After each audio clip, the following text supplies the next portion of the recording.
Greetings and welcome to In Depth. I'm Dike Rostant. Thank you so much for joining us. We are talking about personal budgeting, and we're doing so with the founder of Fill the Gap, Philip Williams. He's an investment professional. Looking forward to this conversation.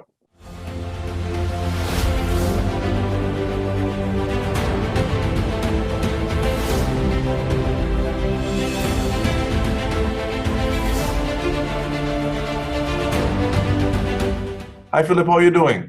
Hi, good evening, Dike. I'm fine. How are you? Thanks I'm for all right, having me. thank you. And I'm waiting for you to read and spell. Don't vex if I ask you to read and spell a little bit in terms of getting some of these terms and then understanding what they mean, the impact of them. And the first is financial shock. What is financial shock, and how do we work towards withstanding financial shock? Let me start by saying filling up is here. Do not vex, right? We're here to read and spell, as you say. So, financial shock. Experiencing financial shock could be traumatic, but really what that is it's like an emergency, something that pops out of nowhere. And one of the major things that you can put in place to help absorb that shock is an emergency fund. Because when you think about it, without that buffer, that shock can turn into a full-on crisis that leaves you wondering how and where you're going to find the money to deal with a toothache that could turn into a root canal, having to replace tires, or God forbid, losing your job, right? Many people lost their job or experience a loss in income during the pandemic. So these are some of the top emergencies. And the thing about it is, we never think anything is going to happen to us until it does. And I'll say it's not a case of if an emergency will happen, it's a case of when. So what you want to have in your emergency fund is really 4 to 6 months worth of expenses set aside to cover these surprises that life can throw at you. And it really should be an account that you have easy access to, not an account that you're going to touch over and over, but you want to have easy access to it, because when an emergency pops up, you need funds right away. I just want to say, keep in mind, buying gifts, shopping for Christmas, a carnival costume, or impromptu getaway, that is not an emergency. So you want your emergency money to be off limits and not paying for regular expenses. And I want you to think of an emergency fund like a mental health policy, something to ease your mind, right? To put your mind at ease. That's what an emergency fund is there for. To help you with financial shock. All right, and I like that analogy of saying, okay, well, it's an emergency health fund. And I don't even necessarily think it's an analogy. I think that may just be another term for it. But where do we keep a fund like that? Is it that we have it under the bed? Is it that we have it in the bank? Is it we have it in a credit union? Where do we have that money? Yeah, you don't want to have it under the bed, but certainly in a bank or like an income fund, somewhere where you have easy access to. You don't want to put it into something long term, like you don't want to use those funds to invest, because investing there's risk in it, and your money can go up and down, particularly if you're investing in a long-term investment, right? But you want to have it somewhere where it's stable, capital is preserved, and you get something, you earn some interest on it. So that could be an income account, it could be a credit union where you get something for parking the funds, and you also want to have easy access to these funds. Keep that in mind. No, I like the fact that you talk about investing, and I want to ask about bonds. I see there's another opportunity for persons to purchase bonds in a bank in Trinidad and Tobago at this point in time. So I'm not necessarily saying, okay, well, this is something that you should use for the buffer, but going about that, what are some of the pros, or let me say pros and cons, of buying stocks in something that should be relatively safe going forward? You may not be able to put your hands on it as quickly as some other alternatives, but what are some of the things that we should look at, think about pros and cons of a scenario like that? For sure, no problem. Certainly, again, so you mentioned a bond. Let me just break it down. A bond is like a gigantic loan between two entities. So companies, corporations borrow, governments borrow. The government of Trinidad and Tobago borrows money for different reasons. Corporations borrow money. There are two ways that a company can raise money: is by borrowing, which is issuing a bond, or stocks. You don't want to have your emergency money in stocks because stocks, even though they give you a higher potential to earn, it's risky. Investing in a bond gives you preservation of capital depending on the type of bond that you invest in. So typically, bonds are safer than stocks.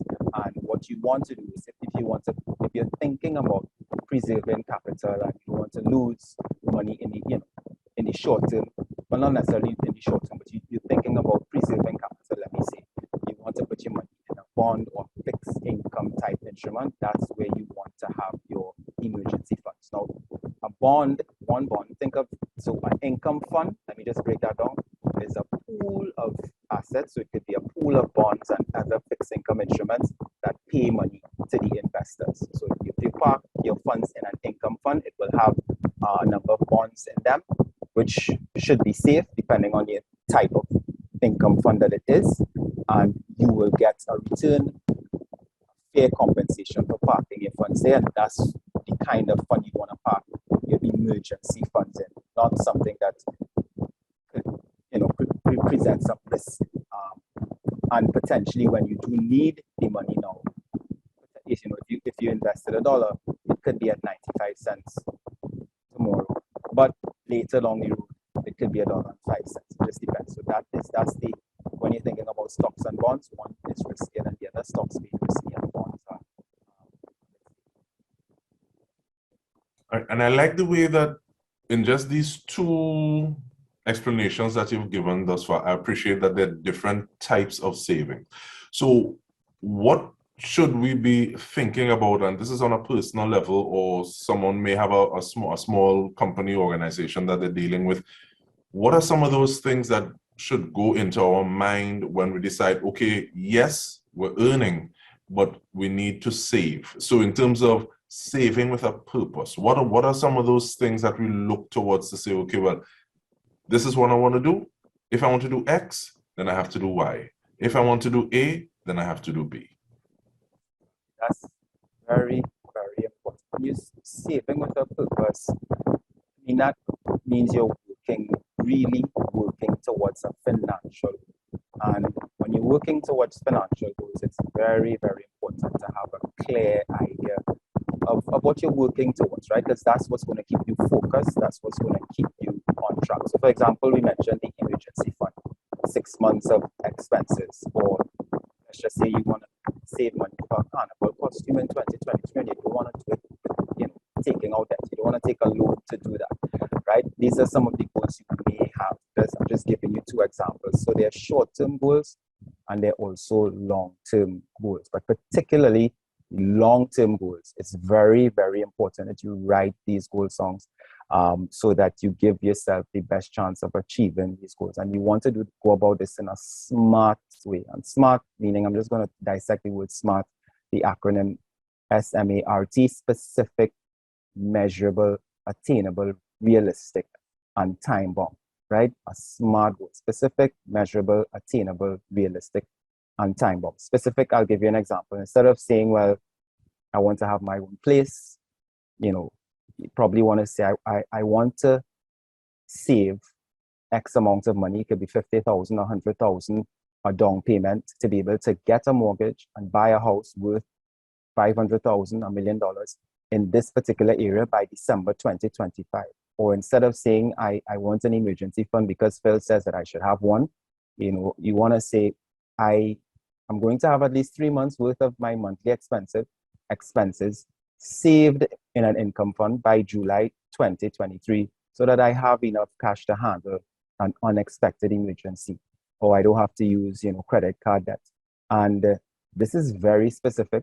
It's measurable because you know what you need on a monthly basis. It's attainable, it's realistic, and it's time-bound. So that is really how you want to go about saving with a purpose. It's very, very, very important that you write your goals down, particularly the longer-term goals, because that's going to give you the best shot of achieving your financial goals. And you started to talk about these SMART objectives. You carry them back to project management class, but I'll deal with those triggers in just a bit. We return from the break in just a bit. We're speaking with the founder of Fill the Gap. It's been in existence since 2016. His name is Philip Williams. Stay with us. We return with more.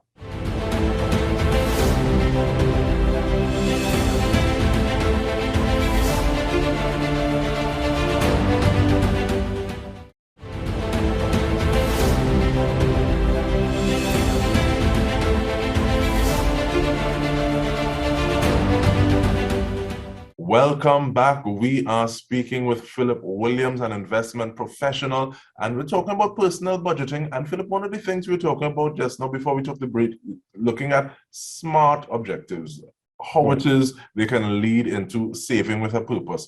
And you've kind of hinted at it, but I want you to kind of break it down, please, in terms of saving, in terms of personal budgeting. Best versus fastest versus safest ways of accumulating. Do those look the same? Are they interchangeable? What does that look like from your vantage point? Best versus fastest. So Dike, there's no one size fits all, when it comes to saving and investing. So this is, I'll say that it starts, it varies from one person to another. But it's interesting that you mentioned fastest. So I'm going to start there. Now, the desire to get rich quickly can be very dangerous. And I want to say any scheme or anything that promises you to double your money overnight, a short space of time, with no explanation behind what is generating that return, it is risky business. If it's sound too good to be true, it's possibly that's the case. It's too good to be true, right? So the best, safest, and fastest way to build wealth is really steady and steady over time, right? And what people don't know is, one of the fastest returns on your investment will really be you living within your means, spending less than you earn. So I just want to break that down. Think about if you have $1,000 and you got an annual return of 20%. That's quite a decent return. It's not 100%, but 20% on $1,000 is $200. So you might, think that's a little bit, right? But if you saved $200 every month or $200 every week, it's a lot quicker than you think, and you want to be consistent. Now, of course, the goal is to grow capital so that you can move towards investing, but really a change in spending habits, that's the fastest return on your investment. Yes, there are different investment vehicles. So earlier I spoke about bonds and stocks. If you are looking for growth potential and you're thinking long term, certainly it would be stocks. Yes, I know as you might see all the turmoil in the stock market right now because of what's happening around the world, but it's also a time that you pause and you say, well, it's a good time to look at the stock market and say, possibly I may be able to get some bargains in the stock market. With bonds, again, it's less risk, so your earning potential is not as great as it is with stocks, but you have the preservation of capital, and that's something that you want to think about certainly when you're getting a bit older, or it's something that you want to think about if you're risk averse and you don't want to take on too much risk. So you're thinking about stocks and bonds or a blend of the two. If you're looking for high growth, it's stocks. Steady, sure income, preservation of capital is bonds. But be very careful with the fastest way, and it's steady, it's consistent, it's disciplined over time, and that's actually the fastest way. And too good to be true usually is too good to be true. It is, Dike. It's too good. Anybody tells you that, that's the point. It's you know what that is. I don't even want to get into that. You know what that is. It is too good to be true. Anything that sounds too good to be true, more than likely, it is. Well, you started, you gave me the first syllable, so I just want to state the distinction, because you did it, you already gave us the distinction between a Ponzi scheme versus a susu, and they are not the same thing. They're not. But at the same time, I also want to ask, because you spoke about living within your means towards saving, and I want to ask about the importance of changing tastes or habits to match current circumstances, because sometimes you have the occasion where somebody might have been making champagne money, and then they're not making champagne money. They might be actually using out of the 6-month buffer, but they don't want to change to the Mobi spending that they're now in at this point in time. Take us through that a little bit, thank you, in terms of changing your taste to fit your situation. And so I'll say, we all work hard for our money, so we deserve to be rewarded. So I know when people hear about changing spending habits, and that could be a bit, you can get defensive. But yes, you deserve to be rewarded. Yes, you do work hard for your money. But I want to say that there are different types of rewards. So there are rewards and then there are rewards. They're the ones that it's instantly gratifying and it has the fleeting feel-good factor. That's what's going to have you constantly spending cash to reward yourself over and over. Yes, you do deserve to be rewarded, right? But that's not where you want to be, right? All of the time. And again, that could be the latest in whatever, latest sneaker, outfit, spending or doing the most or doing more than your pocket can handle. And then there are rewards that increase in value over time, brings you peace of mind and happiness over the long term. So I know saying no to spending money that you don't have on it could be difficult, right? But it's the best way to make the most of the money that you have. And they say your health is your wealth, and that includes your mental well-being. So I would say embracing a lifestyle that brings you peace of mind, which might not sound like fun, but also living paycheck to paycheck and worrying about debts and the bills, that is also not fun. That's a recipe for unhappiness, long-term unhappiness. So, a lot of times you might look at what other people have and what you don't have, and that's dangerous. You put yourself under that pressure to buy things you don't really want or things that you don't need or you cannot afford. So again, I want to be clear, not raining on anyone's parade. I'm not saying you shouldn't go out and you never buy clothes and enjoy, some of your favorite entertainment. I'm just saying find that balance, find that sweet spot that is going to give you peace of mind. You can't put a price on peace of mind. And that said, the goal is really for you to find your simple space that's suitable for you. So my advice is to honestly assess your earning capacity, live below your means, take control of your own destiny and your happiness. And the adjustments that you may think or seem very difficult today is going to make your life very easy in the future. You sound like somebody granny. They no do. You do nothing to reward yourself that much. but in the last 2 minutes that we have, you spoke about writing things down a little earlier, and I want to ask a twofold question: the importance of assigning every dollar to something, so it's not as though okay, well, I could grab it from here and I'll put it back or whatever, as well as budgeting as a household, so everyone is involved in the process. That's very important. So you're budgeting for your life. Let's just start with what's a solid definition. What really a budget is. It's really a plan for your money, right? It's every dollar that you earn, you know where that's going. You create a monthly budget and control your expenses. You control your finances. You know where your money goes at the end of the month. Very, very important. You can write it down, right? Your budget, you can put it in a spreadsheet. You can use an app on your smartphone. There's a lot of technology available, right? So controlling your spending, it is a skill. It does require practice and discipline. You're not going to get the budget right every month, but it's really about the direction you're heading in. It doesn't have to be perfect, right? And that's why it's important to write the goal down.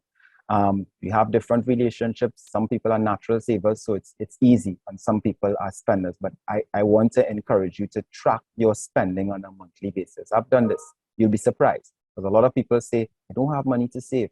But when you really track your expenses against your income, you see, well, listen, I have an extra 100 here, which you might think is a small thing, but $100 every month is $1,200 at the end of the year. So consistency over time, that's what's going to give you the opportunity to say, well, listen, I can save a little bit here, or I might be able to save a little bit more. Very, very important. In terms of the household, I would just say it's very difficult for an individual to figure out their goals. So it's even, and get on a solid financial path. And so it's even more difficult for household. Everybody has to be on the same page when it comes to the goals that you're setting. If you're not on the same page, that's going to derail your financial progress. And it's important for partners, for husbands, wives, anybody. When you're writing down a goal to ask yourself, who needs to know? And certainly in your family, people need to be on the same wavelength or same page when it comes to financial goals. And I think we want to thank you for helping put us on the correct page a little more, Philip Williams. And on behalf of the entire TTT News team, I'm Dike Rostant. This has been In Depth with me. Thank you so much for joining us.